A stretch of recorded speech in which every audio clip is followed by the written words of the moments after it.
வணக்கம். இன்னைக்கு நாம பண்ண போற இந்த ஆழமான அலசலுக்கு உங்களை வரவேற்கிறேன். வணக்கம். உங்களை சுத்தி நடக்கிற காதலும் அதை தொடர்ந்து வர பிரேக்கப்புகளும் ஏன் இவ்வளவு வேகமா மாறிக்கிட்டே இருக்குன்னு நீங்க எப்பவாவது யோசிச்சிருக்கீங்களா? ஆமா, முன்னாடி எல்லாம் அது ரொம்ப பெரிய சோகம் இல்லையா? கண்டிப்பா. ஒரு காலத்துல காதல் முறிவுண்டா அது வாழ்க்கையே முடிஞ்சு போனது மாதிரி. ஆனா இன்னைக்கு நிலைமை அப்படி இல்ல. ரொம்ப சுலபமா விலகி அடுத்த கட்டத்துக்கு போய்கிட்டே இருக்காங்க. எக்ஸாக்ட்லி. இதை நாம எப்படி புரிஞ்சுக்கிறதுன்னு தான் இன்னைக்கு பார்க்க போறோம். நாம அலச போற மூலப்பொருள் எழுத்தாளர் அராத்து எழுதின பிரேக்கப் குறுங்கதைகள் புத்தகத்தோட சில முக்கிய பகுதிகள். இது வெறும் கற்பனை கதைகள் இல்ல, நம்ம சமூகத்துல நடக்கிற நிதர்சனமான உண்மைகள். ஆமா. இந்த ஆழமான அலசலோட நோக்கம் என்னன்னு நீங்க நினைக்கிறீங்க? இப்போ இந்த அலசலோட மிஷன் என்னவென்பதை நாம அமைதியா தெளிவாக்கிக்கணும்.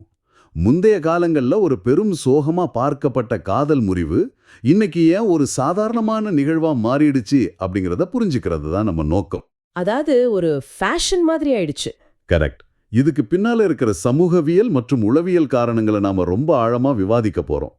எந்த பக்கமும் சாயாம ரொம்ப நடுநிலையா பகுப்பாய்வு செய்யலாம். சரி, இத கொஞ்சம் விரிவா பாப்போம். இந்த புத்தகத்தோட முன்னுரையிலேயே ஆசிரியர் ரொம்ப அழுத்தமான ஒரு விஷயத்த பதிவு செஞ்சிருக்காங்க. என்ன சொல்றாருன்னா, இன்னைக்கு இளைஞர்கள் மத்தியில காதல் எப்படி ஒரு ஃபாஸ்ட் ஃபுட் மாதிரி மாறிடுச்சுன்னு சொல்றாரு. முதல் நாளே காதல சொல்றது, ஒரு வாரத்துக்குள்ள ரொம்ப நெருக்கமாகிறது. அப்புறம் உண்மையாவே காதல் இருக்கான்னு யோசிக்கிறது. ஆமா, இதுதான் இப்போதைய வழக்கமா இருக்கு. ஒருத்தர் முழுமையா புரிஞ்சுக்க யாருக்கும் நேரம் இல்ல. இதுல ஆச்சரியப்பட வைக்கும் விஷயங்கள் என்னன்னா, இதுக்கு பின்னால இருக்கிற சமூக மாற்றங்கள் தான். குறிப்பா பெண்களோட பொருளாதார சுதந்திரம். இது ரொம்ப முக்கியமான பாயிண்ட். ஆமா, முந்தியெல்லாம் கஷ்டங்கள் இருந்தாலும் பொருளாதார ரீதியா கணவனை சார்ந்து இருக்க வேண்டிய கட்டாயம் பெண்களுக்கு இருந்துச்சு. தங்களுக்கு பிடிக்காத உறவா இருந்தாலும் சகிச்சுக்கிட்டு வாழ்ந்தாங்க. ஆனா இன்னைக்கு அப்படி இல்ல. இது ஒரு நேர்மறையான மாற்றம். உண்மைதான். தங்களுக்கு சரிப்பட்டு வரலன்னா தைரியமா வெளியே வராங்க. அதே சமயம் வேறு சில விஷயங்களையும் புத்தகம் பதிவு செஞ்சிருக்கு. இப்போ ஒரு 32 வயசுல பல இல்லத்தரசிகளுக்கு ஏற்படுற தனிமை உணர்வு. ஃபேஸ்புக் மாதிரி சமூக வலைத்தளங்கள் மூலமா கிடைக்கிற புது பழக்கங்கள். கரெக்ட். குடும்பம் நல்லா நடந்தாலும் அவங்களுக்குள்ள ஒரு வெற்றிடம் இருக்கு. அதே மாதிரி நடுத்தர வயசு ஆண்களோட தேடல்கள். இதையும் புத்தகம் நடுநிலையா சொல்லுது. இது ஒரு பரந்த கண்ணோட்டத்துல பார்த்தோன்றான். டிஜிட்டல் உலகத்தோட தாக்கம் மனித உறவுகள்ல எவ்வளவு ஊடுருவி இருக்குன்னு புரியும். அதாவது உறவுல எந்த பெரிய சண்டையோ குறையோ இல்லனா கூட. ஆமா, மனித மனசு தனக்கு தெரியாமலேயே ஒரு இணை உறவை, அதாவது ஒரு பேரலல் ரிலேஷன்ஷிப்பை தேடும் மனநிலையை உருவாக்குது. புதுசா ஒன்ன வாங்குறது சுலபம்னு நினைக்கிற மனநிலை தான் இன்னைக்கு உறவுகள்லயும் இருக்கு. நீங்க சொல்றது ரொம்ப சரி. இப்போ நாம புத்தகத்துல வர சில சுவாரஸ்யமான அதிர்ச்சியூட்டும் கதைகளை பார்ப்போம். உண்மையான தேவதை அப்படிங்கிற கதை. ஓம்கார் கதை தானே? ஆமா. ஓம்கார் அப்படிங்கிற ஒரு இளைஞன், அவனுக்கு தன் வாழ்க்கையில ரொம்ப உண்மையான காதல் வேணும்னு ஒரு ஏக்கம். ஆனா அவன் போற இடம் ஒரு மசாஜ் சென்டர். இது மனிதர்களோட ஏக்கம் எவ்வளவு தவறான இடங்கள்ல வெளிப்படுதுன்னு காட்டுது. அங்கே சப்பனி அப்படிங்கிற பெண்ணை பார்த்த உடனே, நீதான் என் தேவதை, நான் உன்னை தான் கல்யாணம் பண்ணிக்க போறேன்னு சினிமா பாணியில காதல கொட்டுறான். அவளும் பணம் பெறுவதற்காக அதை ஏத்துக்கிற மாதிரி நடிக்கிறா. எக்ஸாக்ட்லி. அவனும் நிஜமாவே தனக்கு உண்மையான காதல் கிடைச்சிடுச்சுன்னு நம்பிடுறான். ஆனா நேரம் முடிஞ்சதும் அவள் முழு சேவைக்கான 2000 ரூபாயை கொடுன்னு சாதாரணமா கேக்குறா. அந்த இடத்துல அவனோட காதல் மாயை உடைஞ்சு போகுது. ரொம்ப சீக்கிரமாவே உடைஞ்சிடுச்சு. பணம் கொடுத்து அன்பை வாங்க முடியாதுங்கிற யதார்த்தம் அவனை தாக்குது. எதிர்பார்ப்புகள் தவறான இடத்துல வைக்கப்படும் போது ஏமாற்றம் தவிர்க்க முடியாதது. இது ஒரு வகையான மாயை. இங்கேதான் விஷயம் ரொம்ப சுவாரஸ்யமாக மாறுது. இன்னொரு கதை இருக்கு, அற்புத நிர்வாண நிலை. அந்த 12 வருட காதல் கதை. ஆமா, 12 வருஷமா காதலிச்சு கல்யாணம் பண்ணிக்கிட்ட ஒரு ஜோடி. ஒரு நாள் ராத்திரி கணவன் தன் மனைவி அழகா தூங்குறத பார்த்து ரசிக்கிறான். அதுல என்ன பிரச்சனை? அவளோட அனுமதி இல்லாம விளக்கை போட்டு அவளை ரசிச்சு பாக்குறான். அதுவே பெரிய சண்டையாகி விவாகரத்துல போய் முடியுது. விசித்திரமா இருக்குல்ல? வெளியிலிருந்து பாக்குறவங்களுக்கு இது விசித்திரமா இருக்கலாம்.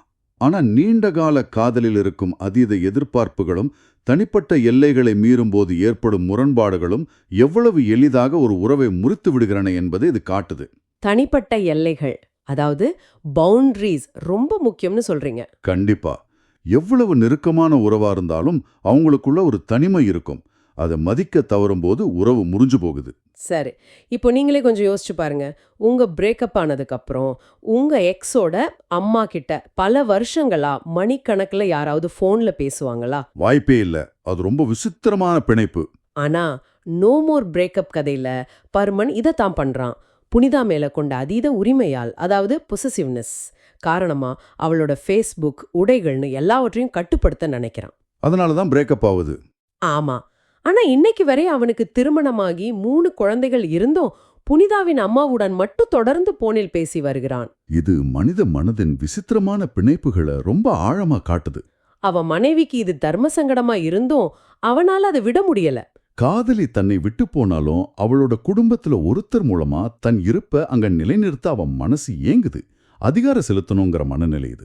இது ஒரு பக்கம்னா, அடுத்ததா டிஜிட்டல் யுக சிக்கல்களை பத்தி டெத் கிஸ் அப்படிங்கிற கதை பேசுது. மமதா என்ற பெண்ணுக்கு திருமண வாழ்வில் ஏற்படும் சலிப்பு. அலுவலக நண்பன் நந்தாவுடன் போன்ல மெசேஜ் செய்வதில் தொடங்குது. அப்புறம் அது தகாத உறவா மாறுது. கரெக்ட். குற்ற உணர்ச்சியால் அவள் விலக நினைக்கும் போது நந்தா பிளாக்மெயில் பண்றான். இந்த குறுஞ்செய்திகள் மனிதர்களோட தயக்கத்தை எப்படி சுலபமா உடைக்குதுன்னு நாம கவனிக்கணும். திரைக்கு பின்னாடி ஒளிஞ்சுக்கிட்டு ரொம்ப சுலபமா தப்பு பண்ணிடுறாங்க. கடைசியில் அந்த மெசேஜ்கள் மூலமா விஷயம் அவளோட கணவனுக்கு தெரிய வருது.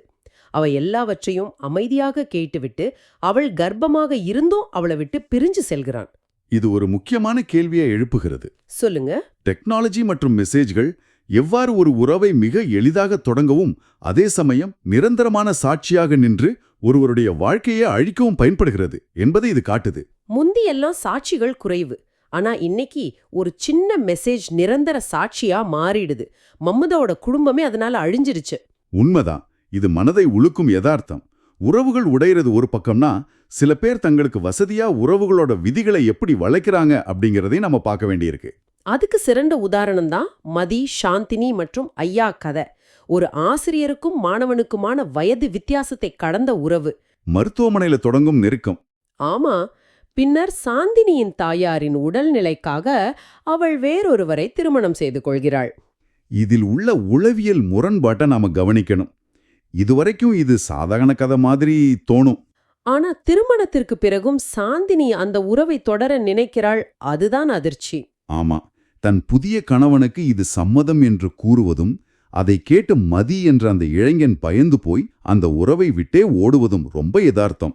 மனிதர்கள் தங்களுக்கு வசதியாக உறவுகளின் விதிகளை எப்படி வளைக்கிறார்கள் என்பதை இது விவரிக்குது. சாந்தினிக்கு சமூக அங்கீகாரமும் வேணும், காதலும் வேணும். ஆனா மதி மாதிரி ஒரு இளைஞனுக்கு இந்த வெளிப்படைத்தன்மை பெரிய பயத்தை ஏற்படுத்துது. சுய பாதுகாப்பு கருதி அவன் தப்பிச்சு ஓடுறான். ஆக இதற்கெல்லாம் என்ன அர்த்தம்? இன்றைய அலசலை தொகுத்து பார்த்தோம்னா இந்த கதைகள் மூலமா நாம என்ன தெரிஞ்சுக்கிறோம்? காதலும் பிரேக்கப்பும் இன்று எவ்வளவு சிக்கலானதாக மாறிவிட்டதுன்னு புரியுது. ஆமா, சில நேரங்களில் அப்பத்தமானதாக, ஆனால் முற்றிலும் யதார்த்தமானதாக மாறிவிட்டது. மனித உறவுகள் எப்போதுமே கணிக்க முடியாதவை. எந்த நிலையிலும் நாம் கற்றுக்கொள்ளவும் பல கண்ணோட்டங்களை புரிஞ்சு கொள்ளவும் நிறைய இருக்கு. நிகழ்ச்சியை முடிக்கும் முன் உங்களுக்கான ஒரு ஆழமான கேள்வி. முன்பெல்லாம் ஒரு உறவை தக்க வைக்க போராடினார்கள். ஆனா இன்று உறவில் ஒரு சிறு விரிசல் வந்தாலும் பிரேக்கப் செய்துவிட்டு அடுத்ததை தேடிச் செல்வது எளிதாகிவிட்டது. இது நாம் நம்முடைய தனிப்பட்ட மகிழ்ச்சிக்கு அதிக முக்கியத்துவம் கொடுக்க கற்றுக்கொண்டதின் அடையாளமா? அல்லது மனிதர்களை தூக்கி எறியக்கூடிய பொருட்களாக, அதாவது டிஸ்போசபிள் பொருட்களாக நாம் மாற்றிவிட்டோமா? ஒரு பொருளை சரி பண்ணி பயன்படுத்துறதை விட புதுசா வாங்குறது சுலபம்னு நினைக்கிறோமா? இதை பற்றி சிந்தித்து பாருங்கள். மீண்டும் சந்திப்போம்.